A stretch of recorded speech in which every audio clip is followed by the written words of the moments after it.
Hi there. Welcome, everybody. Thanks for taking the time out of, I'm sure, very busy schedules to be with us here today to discuss the secrets of successful grant writing. We're going to cover a number of aspects of this, what the main communication objectives are for the communications with foundations, what each of your objectives should be in each communication, what information foundations are looking for, the key steps in writing a letter of inquiry or a grant, as well as we're going to give you an evaluation tool, a self-scoring instrument designed to help you develop stronger documents for both a letter of inquiry and for a grant proposal. And then we'll go into some examples we have for you, including one which was a winning grant proposal of one of our members here at Foundation Search. During that time, we'll also open up for questions specific to those examples, and then at the end, we'll do a question and answer session. If we're not able to answer those questions, as Fanny mentioned, in the time that we have, we will answer them in the email that we sent with all the material. So don't worry if we don't get to your questions in the actual session itself. They will be answered, and those answers sent out to everybody. So let's get started. What are the main communication objectives that you would have with a foundation? First of all is to always be mindful in your communications with foundations who you are communicating with. This means it's on you to get to know the individual prospective grant makers and to speak to them directly in terms of what their needs are, what their goals are, and to state this in a powerful and really clear way, also allowing them to get to know you. Each document, each communication that you have with them, you should be very clear about what it is, what your objective is in that communication, and for that objective to be compelling enough for the foundation to be interested in reading whatever it is or listening to whatever it is that you have to say. So today our main focus will be on two types of communication with foundations: the letter of inquiry or intent, where you write to a foundation hoping that they will request a full proposal from you, and the proposal itself, which you write with the hopes of being awarded a grant for the amount that you asked for or more. There are obviously other methods of communicating with foundations as well, which we won't go into today, but I just wanted to mention that you might be writing letters to make a request for the status of your application. You might be writing letters of introduction before even the letter of inquiry, say for a new foundation.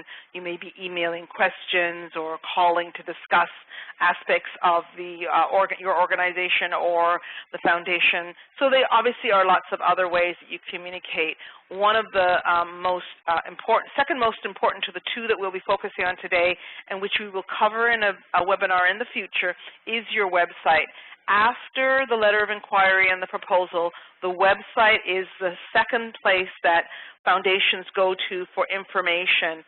So it needs to be current and coherent, and it must reflect your grant proposals as well in terms of the professionalism as well as the case for support that you state in that. So we won't cover it today, but I just wanted to really mention that is after these two, that is your next most important communication method with foundations. In all of your communications, the overall objective is to build long-term, mutually beneficial relationships.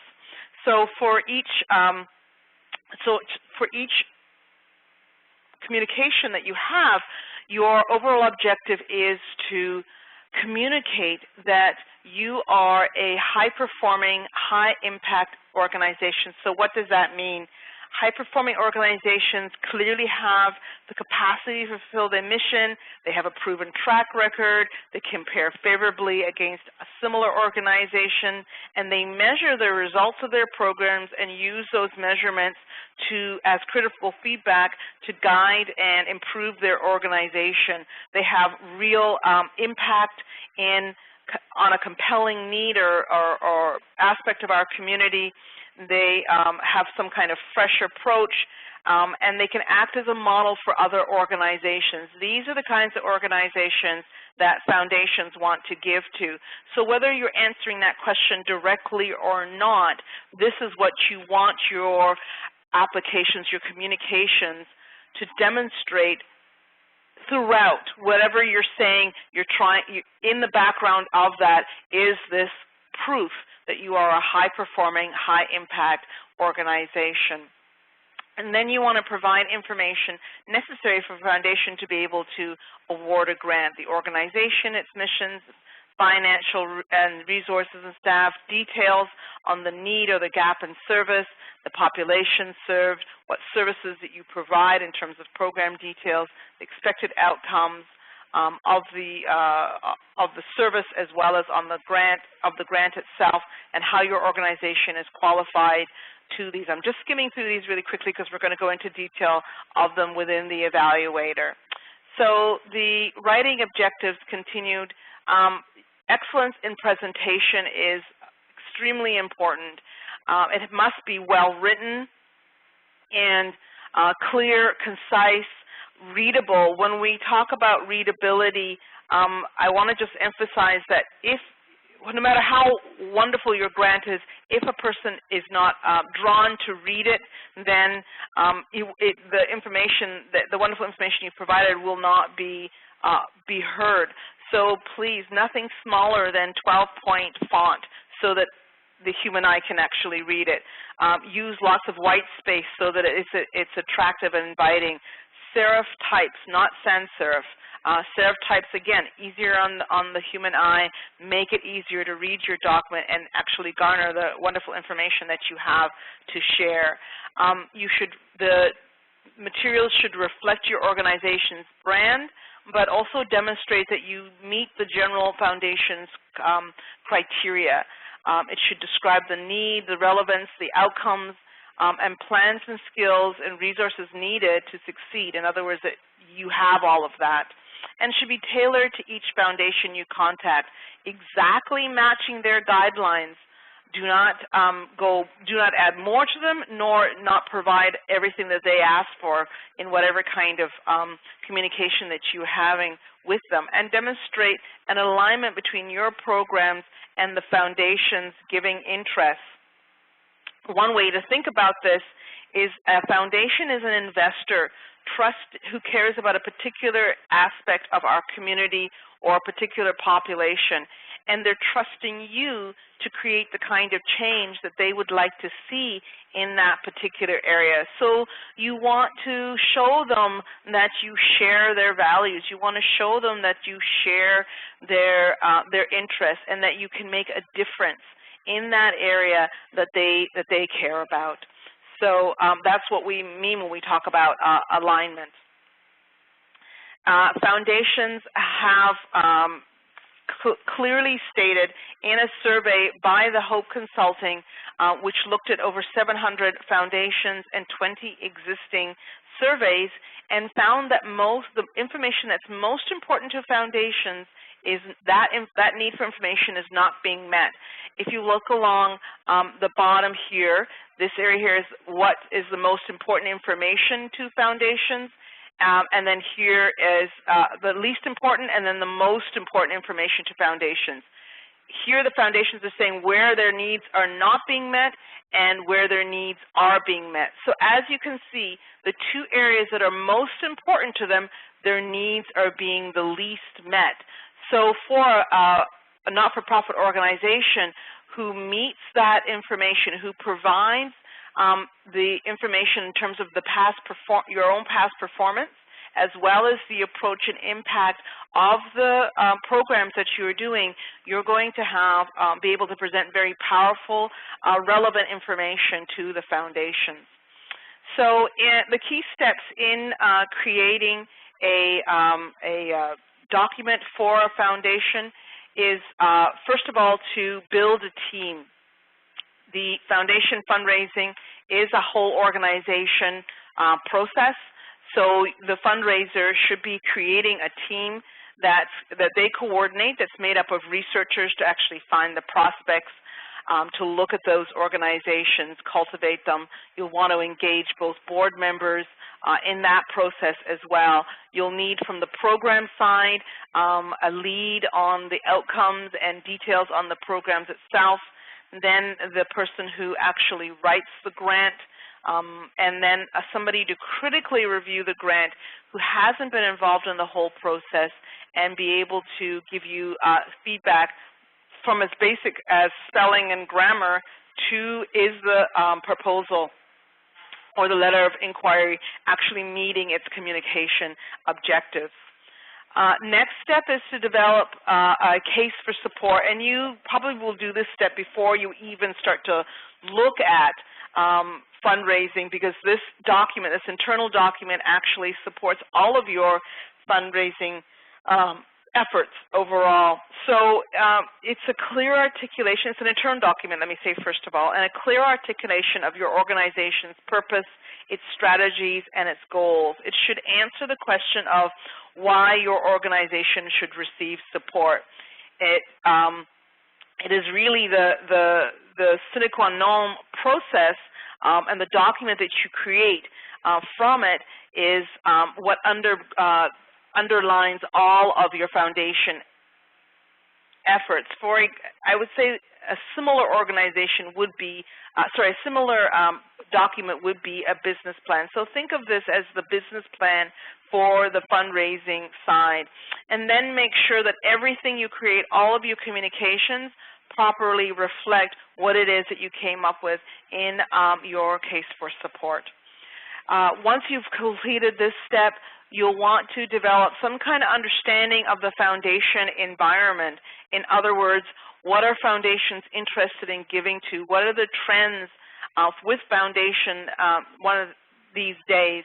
What is it that they're looking for in terms of how people are applying? And best way to do this is obviously be taking webinars like you're doing today, meeting with and communicating with other not-for-profits, particularly in your own sector, reading sector newspapers and magazines such as the Chronicle of Philanthropy, joining in networking opportunities such as the Association of Fundraising Professionals and so on. You want to stay front and center in terms of in the minds of foundations, but also for you to really understand the environment overall. And then once you have a list of prospective foundations that you've researched, you're going to cultivate those before you ask for a grant and really get to know them very specifically in terms of their interests and their needs and their guidelines. From this, we will look at all of the programs that you have and determine which are your best opportunities for receiving foundation funds and prioritize that. Once you've got a list of programs that are most foundation fundable, you will then create a template letter of inquiry and a template proposal for each of these. The template is not to create a generic letter that you'll send out to every foundation, but to give you a starting point in terms of things that are similar from application to application. Once that is complete, you would then tailor for each foundation, meeting specifically their guidelines and aligning specifically to their giving interests so that the communication is very much directed at that particular foundation. So we've created these self-scoring ways to evaluate your communications and therefore develop stronger ones. And I thought this would be a good way to kind of take you through what should be included in your letter of inquiry and your grant proposal. So first of all, the letter of inquiry. It should be tailored to the foundation as we discussed earlier. This means actually including the foundation's name and any specific contact person that you may have up front in the letter and maybe even throughout the letter itself, just to make the personalization of your application that much more powerful.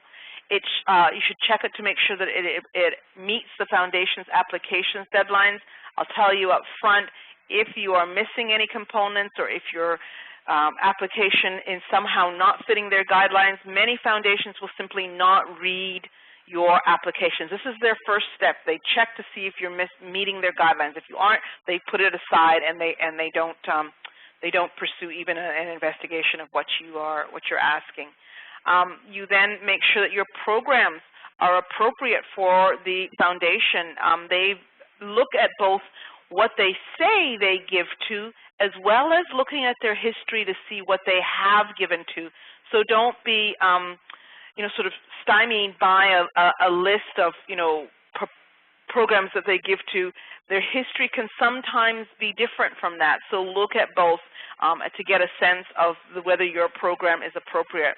Also looking at their past donations as well as what they say are their giving interests. Look for multiple levels of alignment with the foundation. For example, a client that I was speaking to, they were a children's festival in an area of the country that had issues around water and the environment. So in their application to the foundation, they saw that the foundation not only gave to children's education, but they also gave to the environment and they gave to their geographic area in concern with water issues. So in their application, they applied for the festival and they emphasized the children's program, they emphasized children and environment within their programs as well. So you can see here my example of multiple level alignment. So you want to look at their giving interests, any concerns they may have in particular populations, geographic areas, social issues, and see if what your program you're applying for can meet them and on these multiple levels, just making your application that much stronger. And these are things that you want to state overtly. Don't leave it up to them to figure out that you match them on a number of levels. State it clearly. Even state clearly, we can see that your organization has a history of this giving in this area, or we can see that your organization is concerned with this population, and then tell them how you are matching that in terms of what it is that you're doing or who you are as an organization. Again, looking at their past history and looking at what they state are the amounts that they give, make a determination of the appropriate amount to ask for this from this foundation for this program. This should be driven by the foundation as opposed to driven by your own needs. It is most likely that you will have to ask a number of foundations or seek funds from a number of different sources, such as foundations, private individuals, government, and so on, in order to meet your overall budget. So don't use the amount that you need to determine how much you ask. Look at the foundation itself in terms of what amount you should is appropriate to ask from them.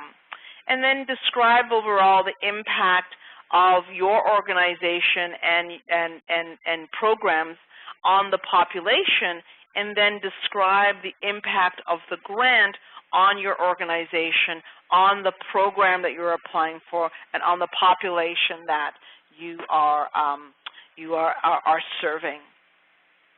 Over the organization's overall mission statement, include in this any key activities of the organization, describe the organization, any information on the actual structure of the organization that you think is relevant to the information that you are providing, the program that you're applying for. And then the statement of need. This is where you state clearly what the problem is or what the gap in service that your organization is going to fulfill. If you're having trouble getting to this and understanding how to present this, a way that I found helpful with clients is to say to them, what would happen if your organization didn't exist? What would happen to these people, to this social issue, to this population?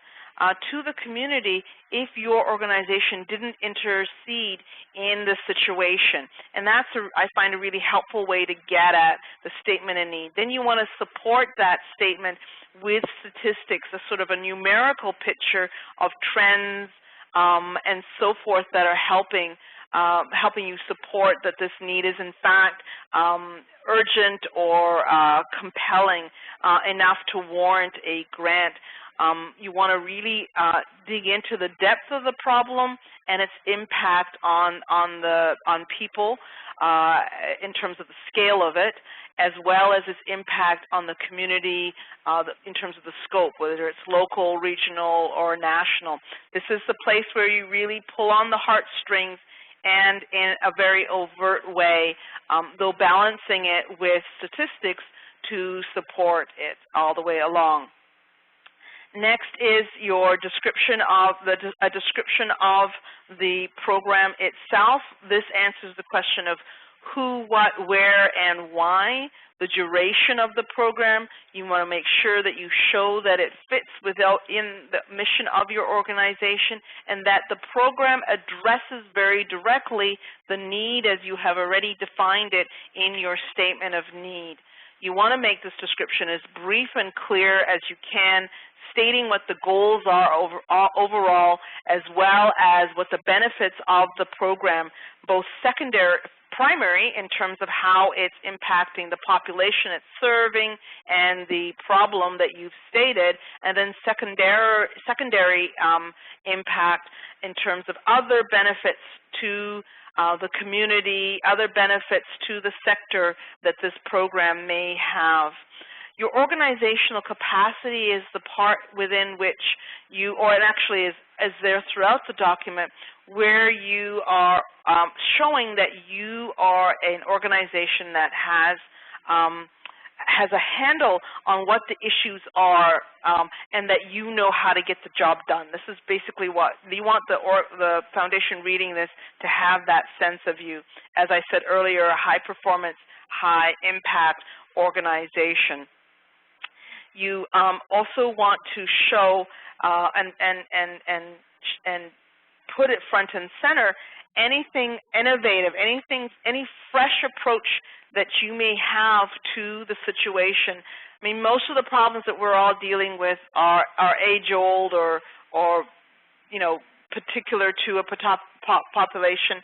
You want to show new solutions, unique methods of approaching it, and whether what you're doing can actually be scaled to grow larger so that you are a model for organizations in other regions or in other parts of the world.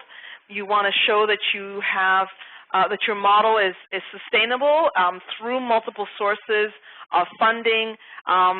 Foundations rarely like to be the only people at the table. They want to be sharing the risk with other funders to ensure the success of the program and to ensure that the program can actually continue. If funding specifically from them would be withdrawn. You also want to show any other methods of support, any other areas of support that you have that might even be non-financial, such as support within the community, from the media, support of your board members, and so on. Outcomes.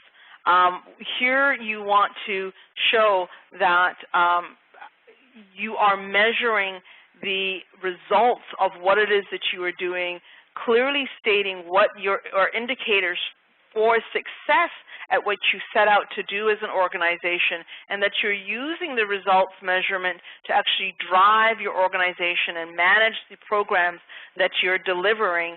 So this is very much a business model approach to implementation of programs, and is really what foundations want to see in this day and age. And then at your end of your letter of inquiry, you want to clearly state that you want to be invited to send in a full proposal, what the timing of the funding needs are, and then if you need to, if it's not on your letterhead, include any contact information that you may have. So let's look at a couple of examples here. I'm just going to share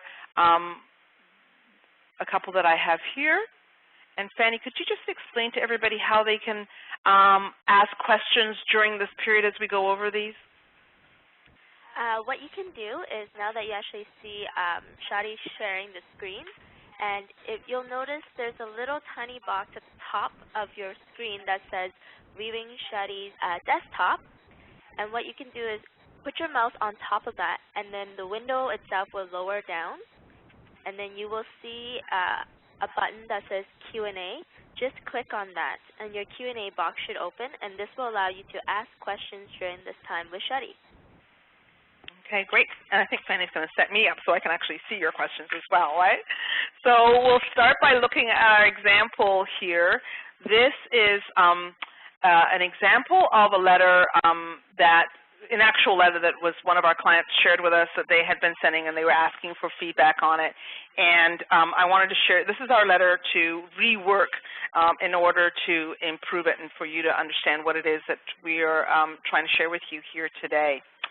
So I'm just going to read it, and then if anybody has any questions, and I'll tell you why it's not really a workable letter. So, dear sirs, the ABC Cancer Research Institute is writing to solicit your support for the ABC Cancer Conference scheduled for September 7 to 9, 2012 at the Seattle Airport Hotel.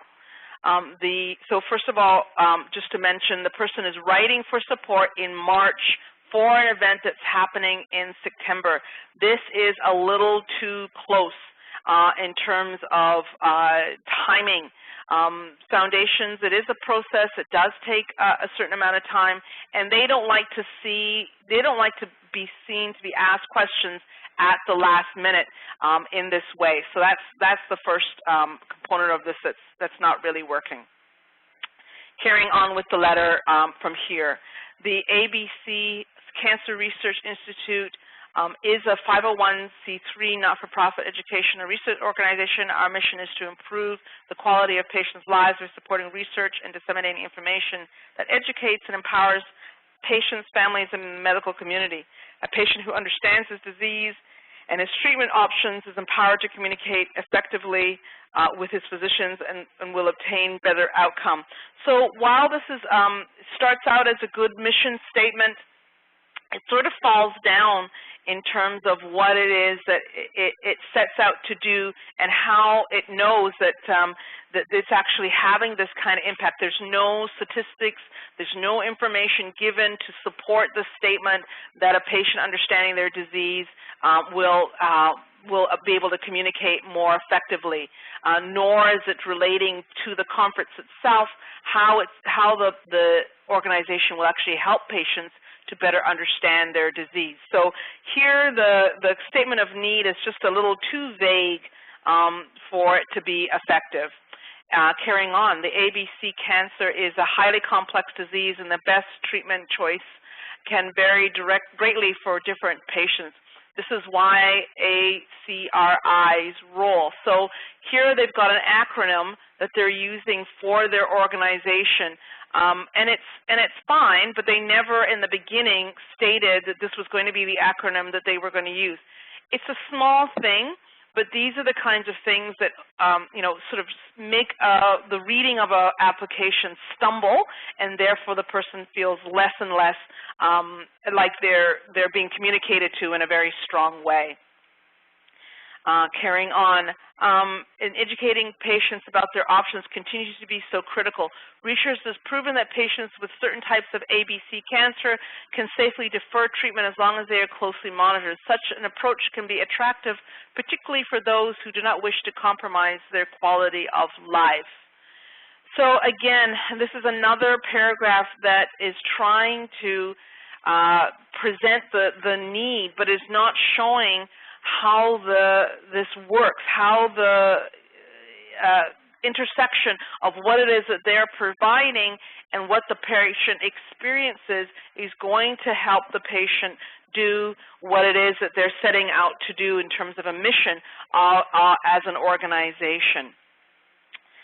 Carrying on, with the theme of making a positive impact of quality life The conference aims to educate attendees on how they manage the treatment of their ABC cancer or their shade. And then it goes on to give information on what these shades would be with the state-of-art diagnostic and therapeutic techniques. The conference is expected to attract 800 patients, including 150 medical professionals. They will listen to and interact with 13 of the leading, oops, I forgot, I left what the actual type of cancer this was in here. In the experts in the county speaking about current treatments, research, trials, and exciting developments for each shade of the prostate cancer. So again, what is this going to do for them? Why is this important? How is this going to change the patient's life? The outcomes of the conference itself, what the details of the conference are just too vague to be powerful enough to attract financing for. And there's no alignment here with the foundation's own giving interest. There's no statement that, you as a foundation care about patients with this particular cancer, or you yourself care about education as a method of sustaining or finding quality. There's no connection between what the organization itself is doing and what the foundation is interested in giving to. Next paragraph, the 2012 ABC Cancer Conference is budgeted for $205. We asked the foundation for a one-time donation of $25,000. Never ask for a one-time donation because, frankly, we're all going to be back wanting a gift from a foundation in the future. So to state that it's a one-time donation just, isn't a very strategic way to address a foundation. I think the person here was trying to say, well, don't worry, we won't be coming back to you again and again. But the fact of the matter is, things being what they are, the chances are the organization will be back to this foundation again in the future. There's no discussion here of what it is that they're actually going to use that money for. So they've said that the conference is this amount of money. They need $25,000 from this foundation. What are they going to use the money for? Is it for general operating? Is it for scholarships for patients to be able to attend? Is it for, there's just any number of things that money could be going to, and the foundation isn't clear in this letter on what that is. And therefore, again, it just weakens the presentation. In recognition, carrying on here, in recognition of your generosity, your foundation will be listed on all the conference materials, and then it gives the reach of where that promotion of the conference will be, and this is one of the things that it does. I think that's quite positive. This letter is only a summary of our proposal. If you need more detailed information or a submission of a full proposal outlining ACRI's plans along with itemized budget, I'll be happy to discuss. This is a good request to be given to be invited to send in a proposal. So let me just look quickly here to see if anybody has any questions specific to this. Particularly. Okay, I do not see any questions specific to this. So this is our example of a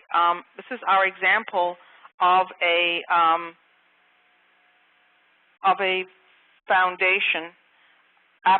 Sorry, I'm just Fanny's just making some changes to what I'm seeing here, and she's suggesting I might have more questions. Hold on a second. Okay, so in stating the acronym in the parentheses is not sufficient, they do so in the first sentence. My suggestion to you, yes, that is usually sufficient. I'm talking about readability here in terms of just making things easier. And my suggestion to you is instead of using acronyms, what I suggest you use is our institute or our Cancer Research Institute or some short forming rather than an acronym, because you're asking somebody to understand your acronym too quickly after the first time that they have heard it.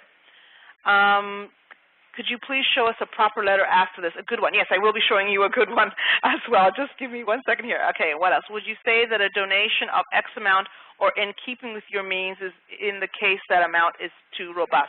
Yes, I would say that to ask a question of, to state very clearly, we're asking you, we can see that you give at this amount and we're asking you for that amount is an excellent way to present your ask. Isn't the letter too long? No, it's not. It's actually only a page, and that's well within the guidelines normally of a request. Somebody asked it. Okay, so I'm going to show you a good letter now, and I think this will answer some of the other questions that are coming up. So I'm just going to minimize this one and come to, here's a letter of inquiry that is working very well indeed. So first of all, they're addressing a specific foundation. They say what it is that they're writing for. They're writing to a letter of inquiry for submission for a grant proposal. They very quickly, right up front, state what the problem is. Today, in the early medical and therapeutic intervention, children who are deaf or hard of hearing can learn to listen and speak with normal or near normal ability by the time they enter first grade. So here's the impact that they're trying to make as an organization on a particular program.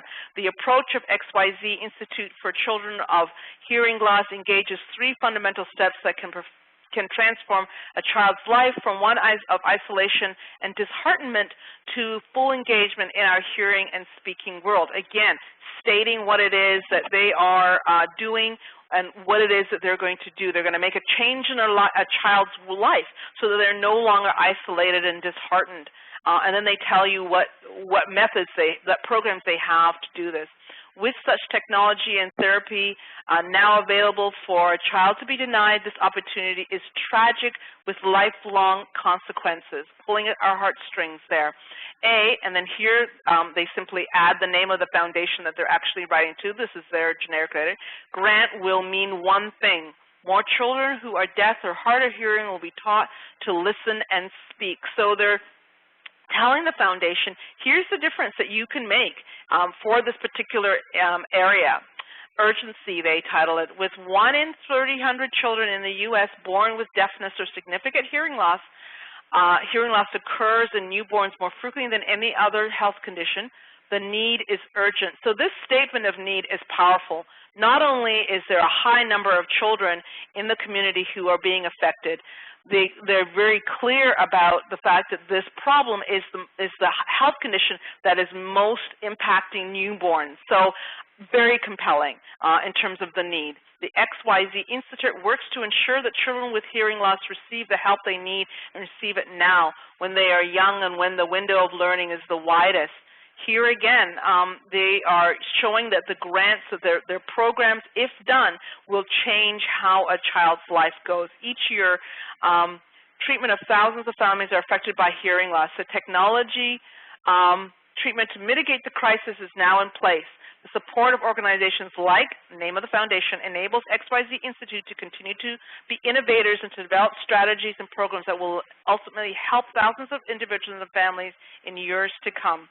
Name of the foundation grant will support 2 flagship programs, and they give very, very good descriptions of what these 2 programs will be that the foundation will actually support. Our Listen to Me Camp for Children short-term intervention strategy that has proven to yield profound long-term results with the focus on underprivileged families.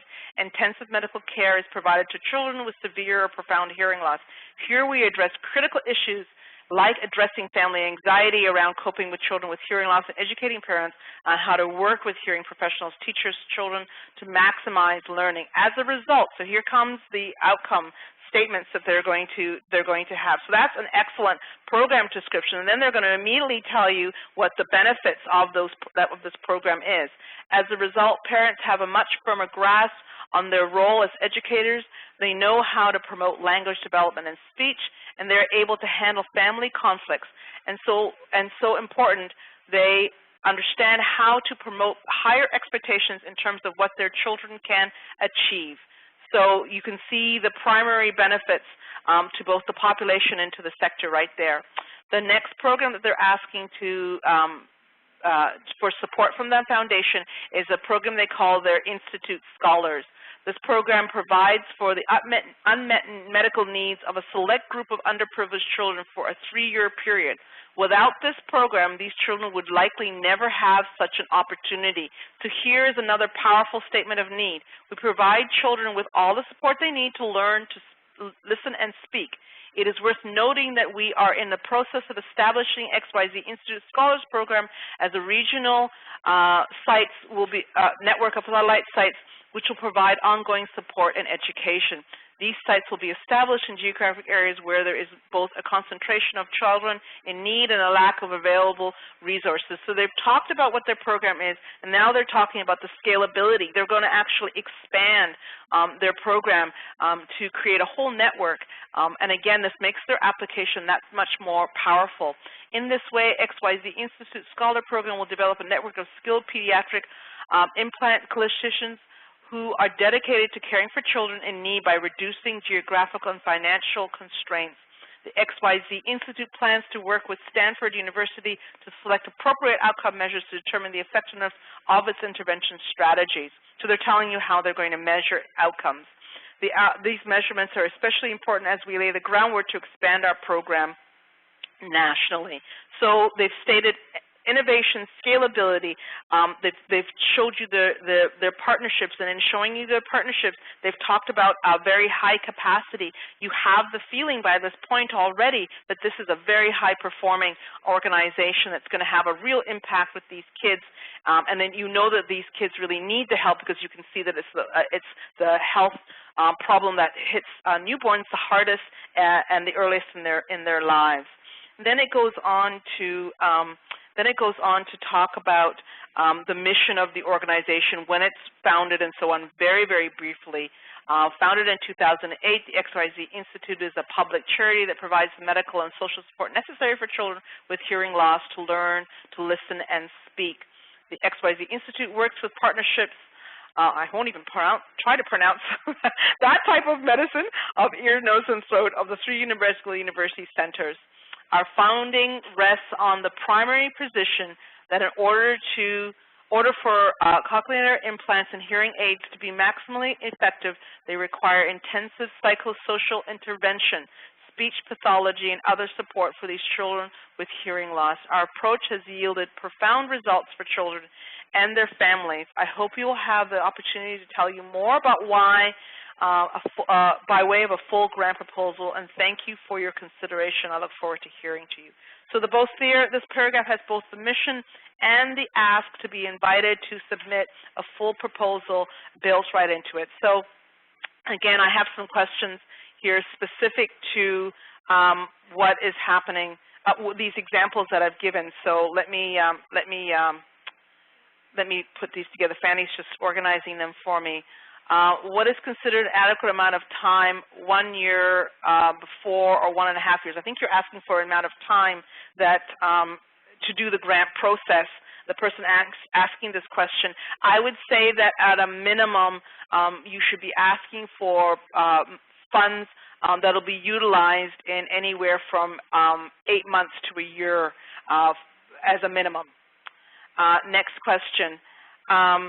Would you say that a donation, I answered that one right, do you want to give that much detail up front? Yes, the foundation fundraising is a unique situation where you are asking a question, so you're asking for money from somebody who you don't know and who doesn't know you. So you want to give as much information as possible in order to be able to mitigate that, in order for them to get to know you better as an organization.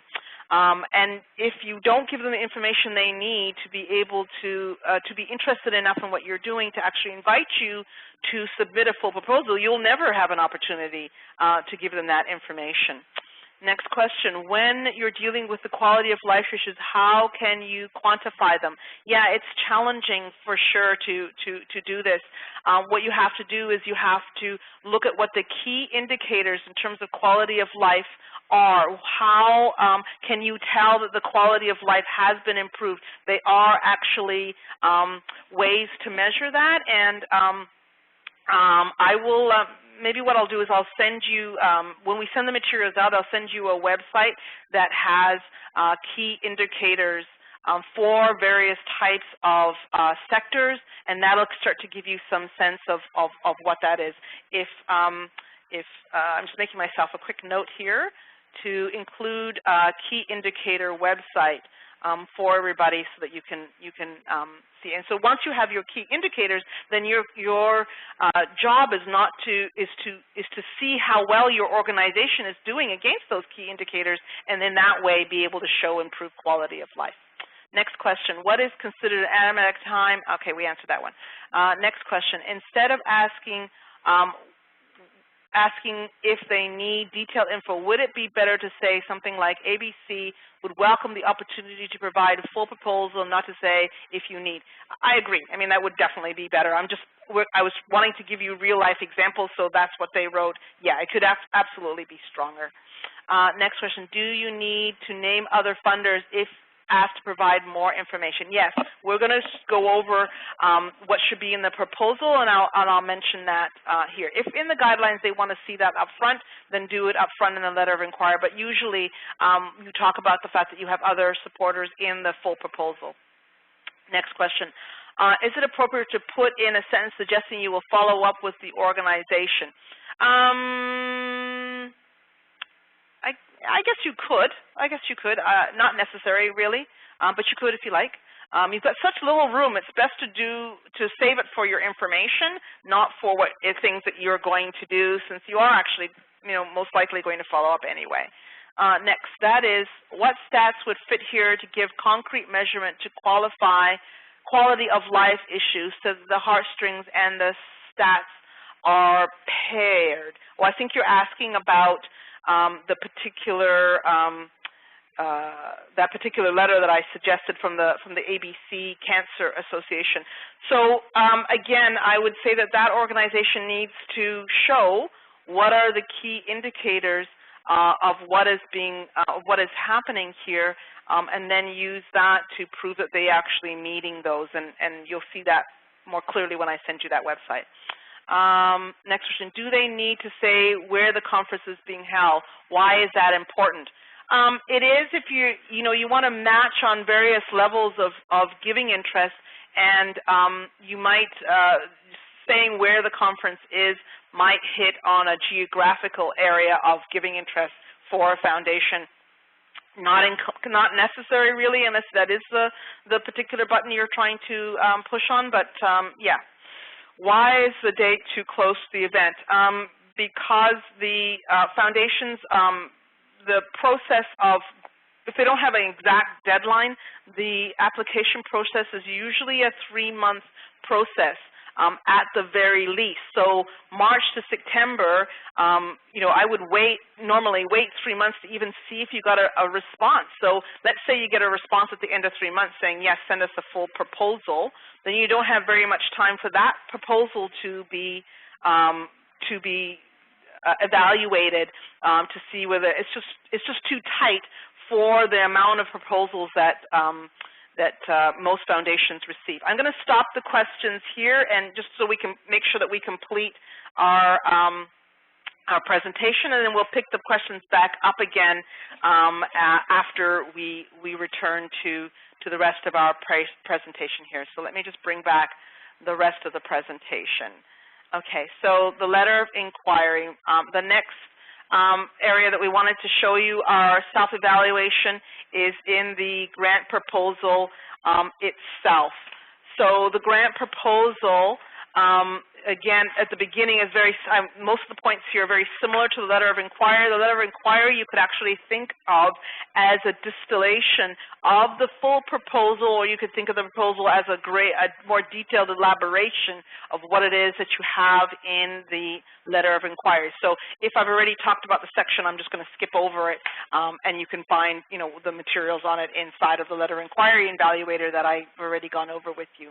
So here's an area that we didn't talk about before. We didn't talk about so we've talked about the tailoring to the foundations. We did not talk about the executive summary.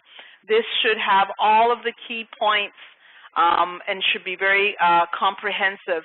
In fact, you could almost look at the executive summary as a further distillation of the letter of inquiry down to one page.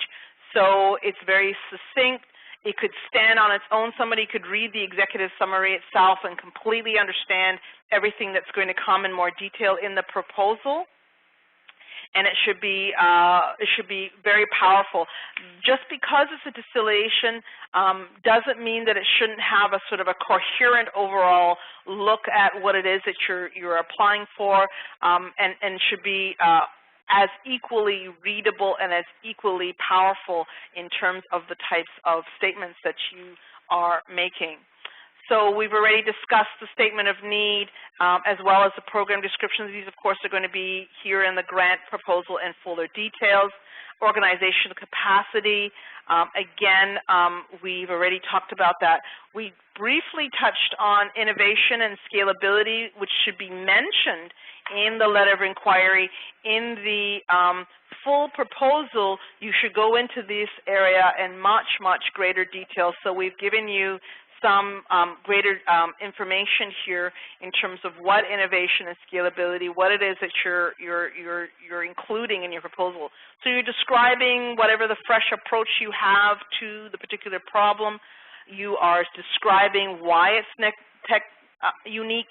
Is it because of the program itself? Is it the method of delivery? Is it the outcomes that are unique, or the way that you measure them? Is the use of technology? These are just some examples of ways in which a program can be unique. I would also say that don't forget innovation to your own organization. So it doesn't have to be innovation to a sector. It could be innovation to how you as an organization approach a particular programming as well. And it can indicate incremental change as well as wholesale change of the organization and its programs. Indicate that and within that you want to indicate how your organization is committed to this new way of operating, committed to this change and how it approaches things, and how you plan to support these changes, and for that to make sense to the resources that you have in terms of what it is that you're trying to impact, to make sure that those two things make sense to each other. You want to just use statistics throughout throughout the presentation of information. You want to build a numeric picture as well as a verbal and emotional picture, and you want to show how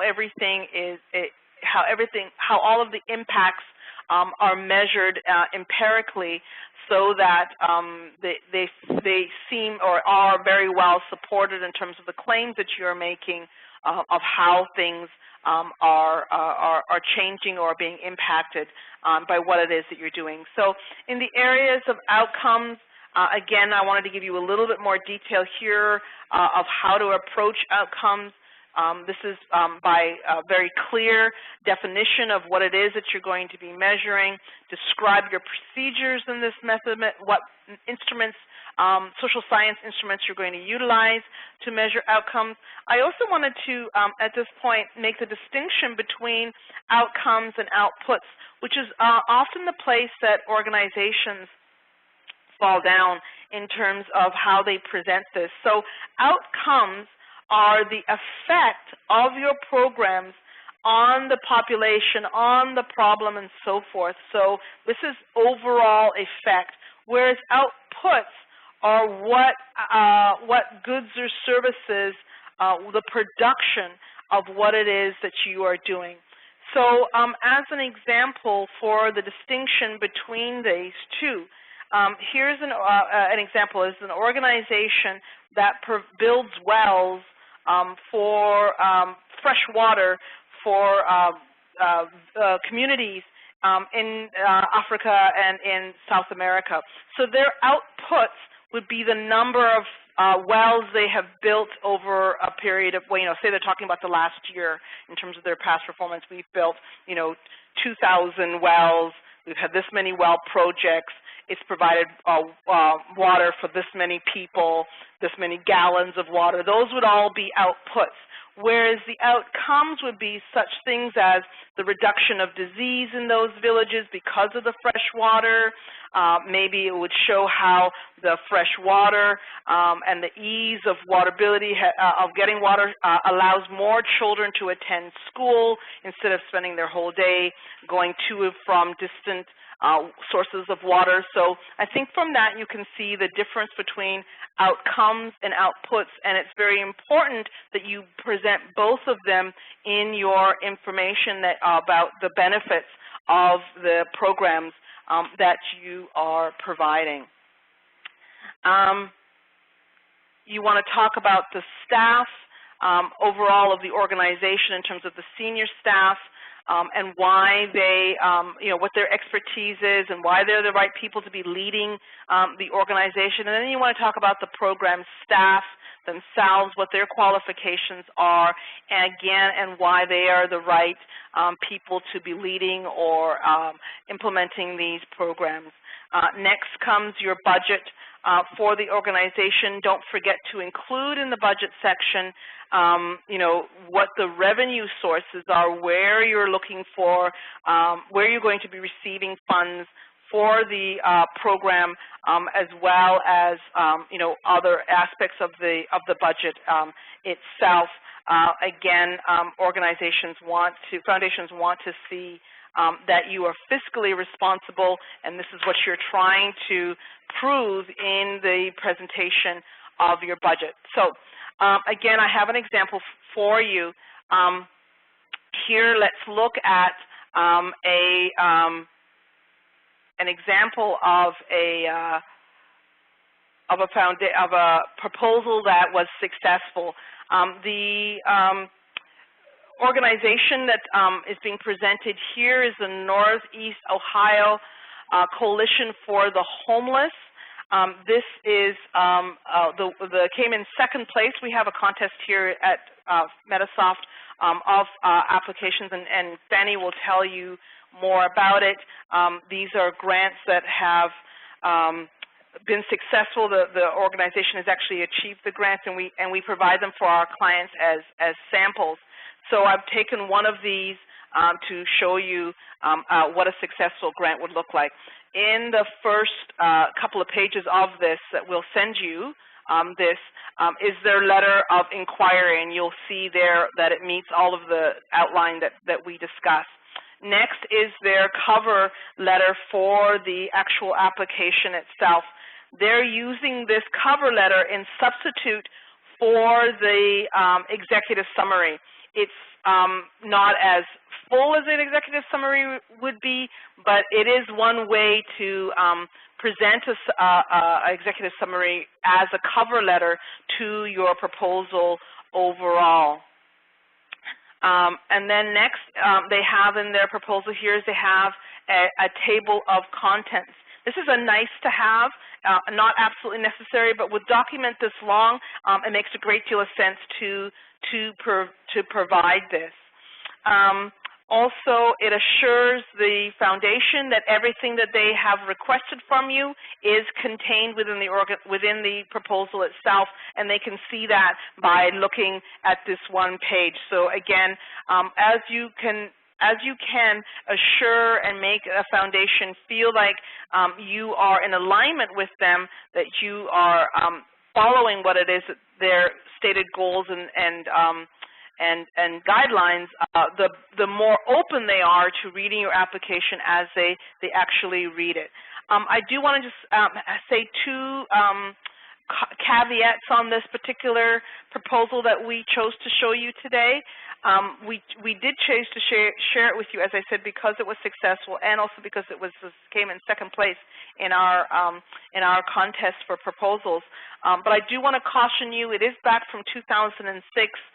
It mentions that it's asking for the foundation to help fulfill a gap in government funds, and that the foundation, that the not-for-profit organization is very much a part of it is for advocacy work. And I just want to say to you that both of those things, while okay in 2006, in 2012 are not good things to mention in your applications. Most foundations are adverse to supporting advocacy because they're worried that they're going to end up in a situation of a political hot potato, and then loss of government funds, again, is an area that most foundations are not as interested in supporting. So, so just to caution, it worked very well for this organization in 2006. It's not the best thing in our time and place. So just to quickly, we're obviously not going to read an 18-page document together, but just to quickly show you areas that I think are working very well in this particular proposal. Their organizational background very quickly and very clearly states their mission, their past performance, in a very compelling manner. They talk about, they take a moment to talk about some of the other programs that they do as an organization, as well as the program that they're going to be asking for funds. They then go on in this section to talk about what their capacity is as an organization, how well they do, their staff, and their ability to fulfill their mission with who they have employed at the organization. Next, they do a very thorough description of the program itself, going into good details about how the program works and how it benefits the population that it serves. They, I think, use good information and good statistics. If you look here, they're showing excellent statistics in terms of who the participants are and what the participants' needs are. They then go on to go into detail in terms of how the program has helped people in the past and what kinds of, and they're supporting all of that with statistics to prove that what the program provides, which just very briefly is a phone number that the homeless can use for and have people can leave messages for them. And here they talk about how hundreds of jobless are able to connect with employers easily and without being labeled as homeless or poor. In 2005, 1,940 individuals, or 80% of the participants using the service, were able to obtain employment. This is a very powerful statistic. So you can imagine a foundation would say, I'd like to be a part of a program where there's an 80% success rate or success at meeting the key indications of success for this particular problem. They have these, I like these little call-out boxes that they've done here with anecdotal information, testimonials, and so on, so that helps connect the programs to actual individuals. They then go on to very clearly state what the program's goals are, what their objectives of the program is, and then to tell the foundation within this presentation of the goals and objectives, they tell the foundation how their money, how their grant is going to impact this particular aspect of the program itself. They then go on to talk about what they anticipate the outcomes will be from the implementation of the program, and you know, how they'll be evaluating those impacts.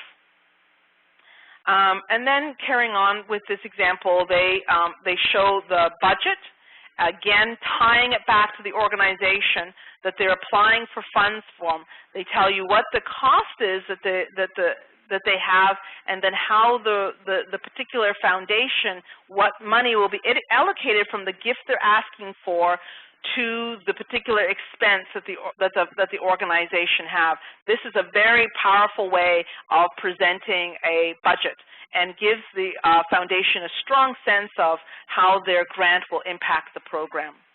They then go on to do an actual narrative of the grant. This shows careful management of the costs and careful management of the grant monies that will be awarded, and therefore the foundation has a sense of a reduced risk. Foundations are very risk adverse, as you can imagine, and any time that you can show that the risk will be managed in some way very closely, the more you will succeed at obtaining grants, and this is what they've done here. They've also reduced the risk for the foundation by showing that there are other partners involved, other people who will be sitting at the table and supporting this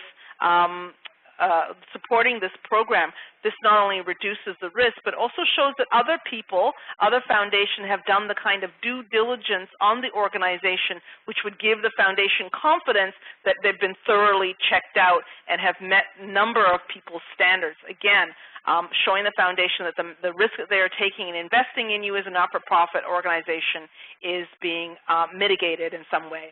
They then make the attachments that the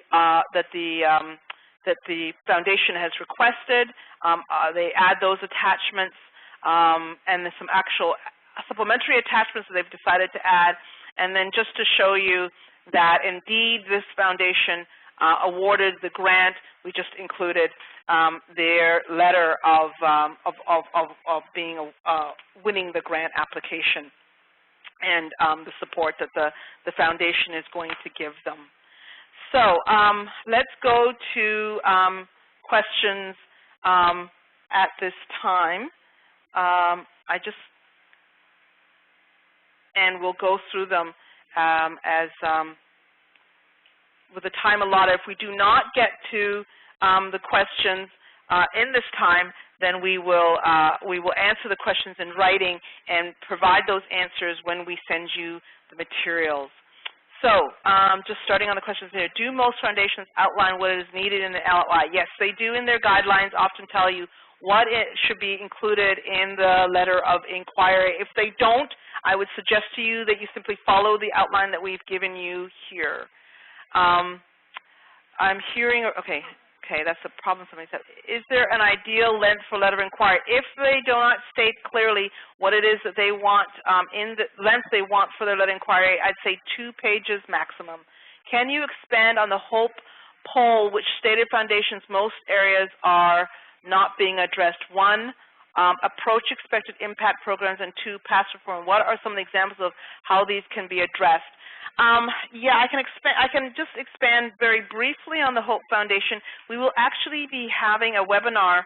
We'll be hosting a webinar where the HOPE Foundation, the person who actually wrote that program, will be on and give a full presentation of their findings. But very quickly, let me just say that there were 4 areas that the HOPE Foundation found were of most interest to foundations.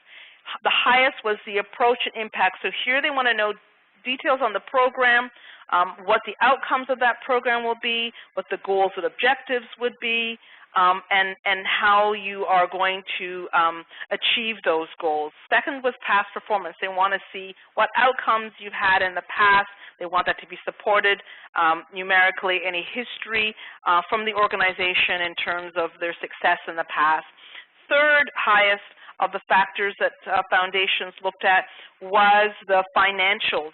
And in here they wanted to see that the organization was fiscally responsible. They wanted to see what the actual breakdown was in terms of the expenses, and they wanted to see that the organization was financially sound.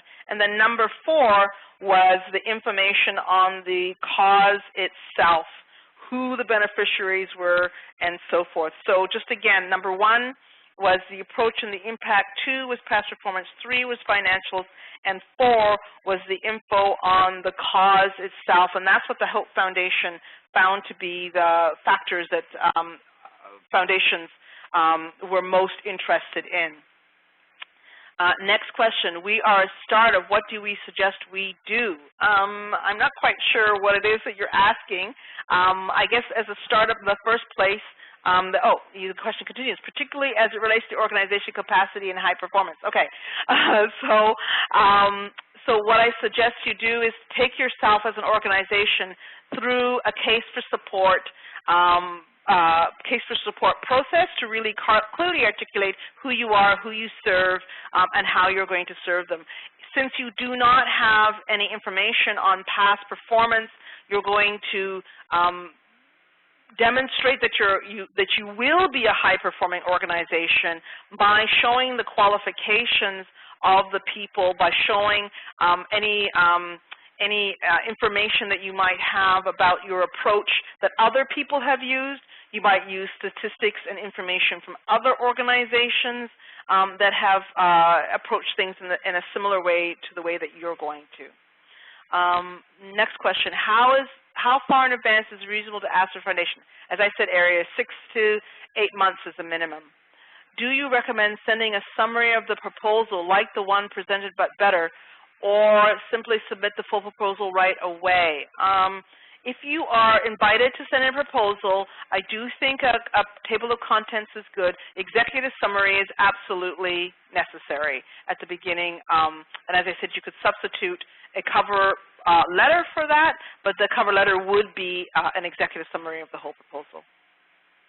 Next question, if the event that we are asking for money for is in September, what is the best time to send the letter of inquiry? Well, again, I would say January as a kind of a minimum. Next question, should you always state the ask amount in the letter of inquiry? Yes. Next, especially if the organization does not accept unsolicited proposals, could the ask and scale away? You know, I think it's better to just be upfront about what it is that you're asking and not worry about scaring somebody away. As I said earlier, if you need to provide enough information for the foundation to make a decision on whether they're going to ask you for further information or not. And the amount that you're asking for is part of that. Think about it this way. If you were going to go to a store to buy something and it had no price tag on it, how would you make a decision about whether you wanted to buy it or not? So tell them what it is that you're asking for so they can make a clear decision. Next question, can point form be used in a letter of inquiry? Yes, you could use point form, but the letter, remember it is a letter, not a report or something like that, and use full sentences as much as possible. Next question, in the description of the program, say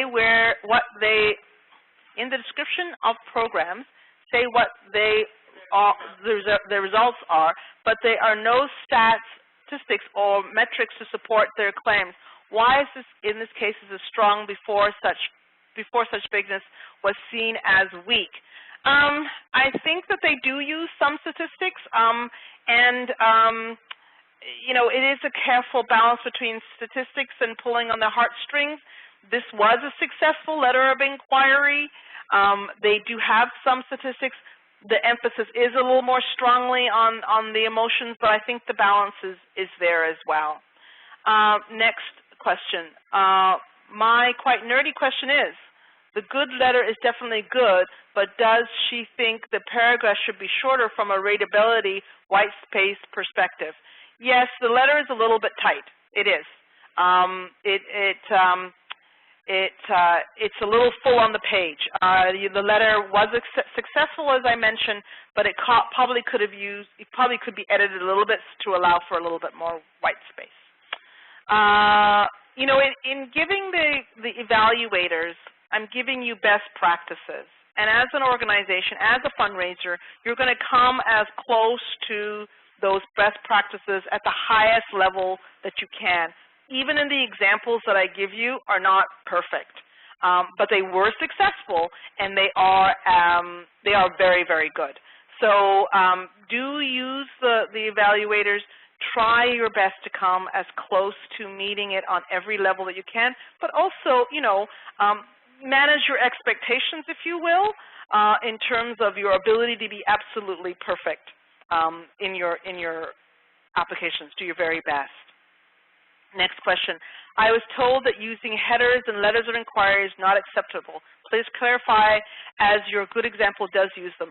I'm not in agreement with the person who told you not to use headers in your letter. You can. It is a letter, as I said earlier, so you want to write full sentences and so on, but you can absolutely use headers. Next question. I had been told earlier that letters should not be more than a page because a letter that is longer will lose their interest. I don't agree with that. Statistics have shown over and over again in terms of any kind of direct marketing that the longer letter actually garners more reading. It looks more serious. Use the guidelines of the foundation. If the foundation says it's only a page, then you make it only a page. But if they don't state clearly what the maximum number of pages the letter of inquiry is, then I would say 2 pages is the standard. Next question, do you recommend using first or third person point of view in the letter of inquiry? I think, I'm not sure how to answer that question. I guess whichever way you think presents the information the best. Third person is probably the standard because it is a business letter rather than first person, but if you feel that it would be stronger in terms of presentation, I don't think you have to stick with that. The next question, this letter does not address the actual ask amount. Do you think it's better to include or wait for the full proposal? It's best to have the actual ask amount in the letter of inquiry. Next question, if we can't afford to use a professional fundraiser, what should we do? The person in your organization who is the best writer or the person who's able to best present the information would be my suggestion. I would also suggest that you do invest in somebody who can write the letter well. You know, look at it from a return on investment point of view. If you're applying for grants that could bring the organization, you know, $20,000, $30,000, $50,000, it might be worth your while to invest $1,000 or so on in a grant writer.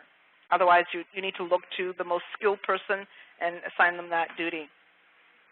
Next question, when an organization states that they are not accepting unsolicited proposals, does that mean that they will not accept letters of inquiry? Sometimes does, it sometimes doesn't. I suggest when it says they do not accept unsolicited proposals that you send them a letter of inquiry. They may turn around and write you back and say they just don't want to hear from anybody who they haven't pre-selected, but that is the usual response of not-for-profit organizations to that statement, is to send them a letter of inquiry. Next, how do you always ask before making a full proposal? Do you always ask before making a full proposal? Again, look at the foundation's guidelines. I'd say probably about 80% of foundations want to see a letter of inquiry before they see a full proposal. If they don't state that, then you can go ahead and send the full proposal. But my suggestion to you is to check for that first and then send that in. Next question. I meant to ask a question with my submission of a 2-page letter. What is too long? Over 2 pages, I guess. Next question, are there certain keywords that need to be used? Do you parrot some of the foundation's words? Yes, it's a very good idea to feed their words back to them. Just as you would if you were applying for a job and you were writing a cover letter, you would make sure that what you're saying about yourself as an applicant, you would use the words they use for the applications, what they want to see in a candidate. So it's the same thing here. Use their words that they describe, use the words that they use to describe their goals and their interests and their needs, and use those words back to them to show that you are in alignment in that sense as well. Next question, should the letter of inquiry be signed by the president, executive director, or can it be from the grant writer? It's better if it comes from the executive director. Next question, when do you include an executive summary? The executive summary comes at the beginning of the proposal, at the very front. Next question, should you attach a budget to a letter of inquiry? I wouldn't. You can give budget numbers, but if they say they want a 2-page letter of inquiry, and then you think, oh, well, 2 pages of writing, and then I'll attach a budget that you've gone over your number of pages. They want to see 2 pages from you, and that's all they want to see from you. It's great to include, you can include the costs in your letter, but do not go beyond the 2 pages. They will, many foundations will simply, they'll see 3 pages, they won't even read the first 2. Next question, should the letter of support from the organizations or organizations work with be included. Again, if it's the proposal, yes, you could include some of your partners' support letters. If it's the letter of inquiry, no. Next question. As an emergency air medical not-for-profit organization, how do you show measurable outcomes due to the patient's privacy laws and no further interaction with the patient once they reach the hospital? That is a unique situation. I think here, emergency aid, I think you might look to impact from the point of view overall of how, let me see how I can put this. Okay, so a crisis happens, how many people were served would be your outputs, and then your outcomes would be your comparison to other disasters perhaps. I'm just sort of brainstorming with you a little bit here. Comparison to other disasters in terms of outcomes, the mitigation on the impact of the disaster or the crisis to the community. You might go to the hospitals and actually, talk in terms of general statistics. So while you're preserving individuals' privacy, you are getting overall information about the overall victims of the particular crisis. I hope that's helpful to you. I believe in the key indicator website that I'm sending you that there is there for crisis situations, hopefully. Next question. A more current proposal would be much more helpful. Well, okay. Thanks for your input. Next question. What is your opinion on highlighting or underlining key statistics or points of note? I think it's fine to do that, or italicizing where you want to make a point as well. Next question. Do people still read 20-page documents? What about shorter PowerPoint-style documents with pictures and graphics rather than heavy text? Yes, I think if you can use images and graphics and all of that, I think that's much more powerful. Yes, they still do read 20-page documents if that's the full proposal and you've been invited to send a full proposal. This is the reason why they like a letter of inquiry up front is to determine whether they want to read a 20-page proposal from you as well. You may also find, as I've sat on a number of juries, the executive summary, this is where it really comes into its own. Many foundations, I'll tell you quite truthfully, that the juries often read the executive summary and not necessarily all the details in the proposal, so you can see why your executive summary has to be so powerful. But that doesn't mean you will do the full details. It has to be somewhere for them to look at for those who choose to do so. Next question. With so many grantors limiting verbiage these days, either through drop-downs that allow X number of words or X number of words, pages, etc., do you have any recommendation as to how to stand out when they are very limited in what you can say? Yes, a lot of foundations are moving to having their letters of inquiry and even their proposals be something that you have to do online, and because of that, it really limits the amount. This is because they're just simply overwhelmed with applications and with people not providing either A, the correct information, B, or writing too much detail in places where they don't want that kind of detail. So they're trying to force not-for-profit organizations into a very clear format so that they can have a better ability to review everybody, as well as standardizing it so that there's a fairness between organizations in terms of the information that they're being evaluated on. How do you stand out? You have a very compelling need. It fits with what the foundation gives to and what they're interested in making it, in the areas that they're interested in making a difference.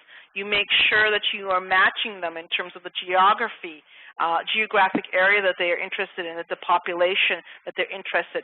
So that alignment becomes the way that you stand out, and you provide the information, as I said, that they want. They want to know what the impact is.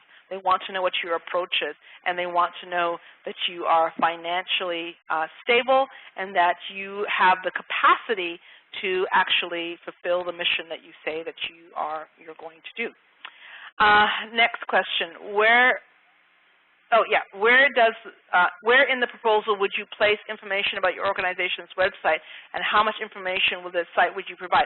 It's not that you need to provide information about your website. They're going to go to it. whether you provide the information or not. So they're going to look for you on the web. And what I was saying by mentioning the websites is that your website must reflect who you say you are and what you do, so that there isn't this kind of disconnect between the two. Next question. A portion of our work involves empowering local women with tools to complete successful advocacy work in their countries. How do you suggest we include this in the context? In the context of the 2012, where many foundations are, what's the word for it, adverse to supporting advocacy work, I would say that in this, I would present it as empowering local women to make changes within their community. That was the way that I would present that advocacy work you're doing. I'm not suggesting anybody lie about their advocacy work. I'm just saying that with a particular foundation, to frame it in a way that better matches what it is they're doing. And if that work is a very big part of what you do, to frame it in a way that shows the foundation that the risk of being involved in something that is politically dangerous, if you will, is somehow reduced, or somehow the program that they're supporting is separated from their advocacy work in general. You could think about an organization and such as, let's say there's an organization that, as has recently happened, and has been in the news, as an organization that does, in fact, help women with terminating pregnancies. At the same time, that organization also has a whole system of clinics and things that they go out in the community, supporting pregnancy testing, supporting women who are pregnant with programs and so forth. What they've done is, because one area of what they do, which is helping women with terminating their pregnancies, is very controversial, so it's a kind of advocacy for that politically dangerous component of what they do. And then they have this whole other side. So the foundation needs to feel that those two things are separated from each other, that the clinics that they were asking the foundation to give to were not involved with this terminating pregnancy side. So that's the only way to address those kinds of issues. And I would say it's the same thing with any organization that does both advocacy work as well as programs that are helping mitigate the situation or helping in a particular situation. I hope that answer wasn't too convoluted and you understood what it was that I was trying to say there. Next question. Oh, we're out of time. So I'm going to answer the rest of these questions in the materials that we send you. Thank you so much for your interest and for your great questions. I think Fanny's going to help us finish, tie up everything here in terms of other resources that we have to offer you. Fanny? As Shadi had mentioned earlier, our company, Metasoft System, we are hosting a World Proposal Championship contest. In this case, how you would enter is, how you're eligible to enter is for anybody to submit a proposal that they have written and have received funding for in the last 2 years. This isn't necessarily a proposal that you have to rewrite, but it's something that you have already won a funding for. So in a sense, we want you to win again. So all you have to do is look into your little treasure box and find something that you're very proud of, and you can submit it, and you'll have a chance of winning over $20,000 in prizes. Again, we have a website here that you can take a look at to find more details on how you can enter, what kind of requirements we're looking for, and the contest is open right now, so you can enter anytime, and it is closing on November 1st, 2012. Okay, and I wanted to mention other webinars. Today's webinar is the last in a series. And if you've missed any of the ones from before, or you'd like to, please go to the websites here and you can still get the recordings of those. And then we are starting a new series on August the 14th as the first of those. This is going to be about relationship building. This series promotes deeper, quicker, and longer-lasting learning from understanding what's needed to succeed at foundation fundraising, to acquiring the skills and involvement and implementing strategies of the participants for creating closer relationships with foundations. The first of this series will be offered on, the first is on August the 14th. So have a look at the website there, and you can see when those are on offer and what the costs and sign-up registration procedures are. So at this moment, thank you everyone for attending and taking the time out of your busy schedule, and also for Shadi for sharing all the wonderful information and all the examples she has shared and answered the questions today. Thank you for everyone for taking the time to craft these questions. And again, we want to say that we do have several questions left, and we will answer them off after the webinar is completed, and we'll send you copies of the answers that are not part of this webinar. You will all receive a recording of today's live webinar, as well as the presentation slides again, and all the LOI evaluators, as well as the proposal evaluator, and all the samples that you did see today in terms of what's a good LOI, and the other one, as well as the grant proposal. You will get copies of that, and this will be emailed out shortly this afternoon. So at the conclusion of this webinar, you will be directed to a post-webinar survey, so please feel free to give us feedback on what you enjoyed about this webinar and how we can make your experience much more enjoyable for the next one. And if there's any suggestions you might have, please feel free to let us know as well. So on behalf of Metasoft Systems, myself, and Shadi, we'd like to thank everyone for attending today's webinar, and we wish you have a great day.